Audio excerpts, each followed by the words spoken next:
ಎಲ್ಲರಿಗೂ ನಮಸ್ಕಾರ. Welcome back to my channel Sanu D V. Kannadathi.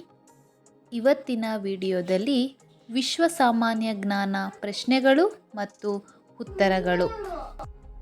Genius career academy Belagavi coaching centre for IAS, KAS, PDO, PSI, FTA, STA, NET, SET, banking, SSC and other competitive examination. 4th October 2025 general knowledge. ವಿಶ್ವ ಸಾಮಾನ್ಯ ಜ್ಞಾನ ಪ್ರಶ್ನೆಗಳು ಮತ್ತು ಉತ್ತರಗಳು. ಮೊದಲನೇ ಪ್ರಶ್ನೆ, ಚಂದ್ರನ ಮೇಲೆ ಮೊದಲು ಕಾಲಿಟ್ಟ ವ್ಯಕ್ತಿ ಯಾರು? ಇದಕ್ಕೆ ಉತ್ತರ ನೀಲ್ ಆರ್ಮ್ ಸ್ಟ್ರಾಂಗ್. ಎರಡನೇ ಪ್ರಶ್ನೆ, ಎರಡನೇ ಮಹಾಯುದ್ಧ ಯಾವ ವರ್ಷದಲ್ಲಿ ಕೊನೆಗೊಂಡಿತು? ಎರಡನೇ ಮಹಾಯುದ್ಧ 1945ರಲ್ಲಿ ಕೊನೆಗೊಂಡಿತು. ಮೂರನೇ ಪ್ರಶ್ನೆ, ನೊಬೆಲ್ ಪ್ರಶಸ್ತಿ ಪಡೆದ ಮೊದಲ ಮಹಿಳೆ ಯಾರು? ಇದಕ್ಕೆ ಉತ್ತರ ನೊಬೆಲ್ ಪ್ರಶಸ್ತಿ ಪಡೆದ ಮೊದಲ ಮಹಿಳೆ ಮೇರಿ ಕ್ಯೂರಿ.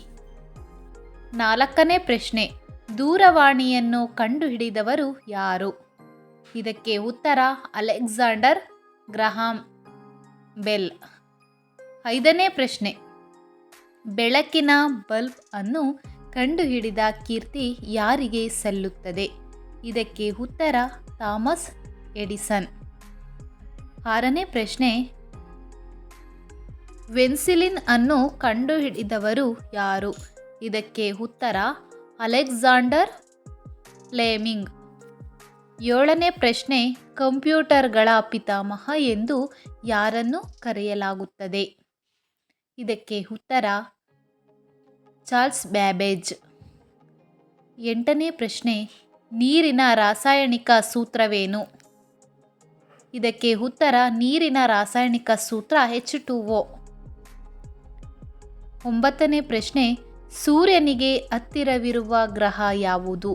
ಇದಕ್ಕೆ ಉತ್ತರ ಸೂರ್ಯನಿಗೆ ಹತ್ತಿರವಿರುವ ಗ್ರಹ ಬುಧ. ಹತ್ತನೇ ಪ್ರಶ್ನೆ, ಸೌರವ್ಯೂಹದಲ್ಲಿ ಅತ್ಯಂತ ಬಿಸಿಯಾದ ಗ್ರಹ ಯಾವುದು? ಇದಕ್ಕೆ ಉತ್ತರ ಸೌರವ್ಯೂಹದಲ್ಲಿ ಅತ್ಯಂತ ಬಿಸಿಯಾದ ಗ್ರಹ ಶುಕ್ರ. 11ನೇ ಪ್ರಶ್ನೆ, ಮಹಿಳೆಯರಿಗೆ ಮತದಾನದ ಹಕ್ಕನ್ನು ನೀಡಿದ ಮೊದಲ ದೇಶ ಯಾವುದು? ಇದಕ್ಕೆ ಉತ್ತರ ಮಹಿಳೆಯರಿಗೆ ಮತದಾನದ ಹಕ್ಕನ್ನು ನೀಡಿದ ಮೊದಲ ದೇಶ ನ್ಯೂಜಿಲೆಂಡ್. 11ನೇ ಪ್ರಶ್ನೆ, ಯಾವ ದೇಶವು ಅಮೆರಿಕಕ್ಕೆ ಸ್ವಾತಂತ್ರ್ಯ ಪ್ರತಿಮೆಯನ್ನು ಉಡುಗೊರೆಯಾಗಿ ನೀಡಿತು? ಇದಕ್ಕೆ ಉತ್ತರ ಫ್ರಾನ್ಸ್ ದೇಶವು ಅಮೆರಿಕಕ್ಕೆ ಸ್ವಾತಂತ್ರ್ಯ ಪ್ರತಿಮೆಯನ್ನು ಉಡುಗೊರೆಯಾಗಿ ನೀಡಿತು. ಇಷ್ಟು ವಿಶ್ವ ಸಾಮಾನ್ಯ ಜ್ಞಾನದ ಪ್ರಶ್ನೆಗಳು ಹಾಗೂ ಉತ್ತರಗಳು ಇವಾಗಿವೆ.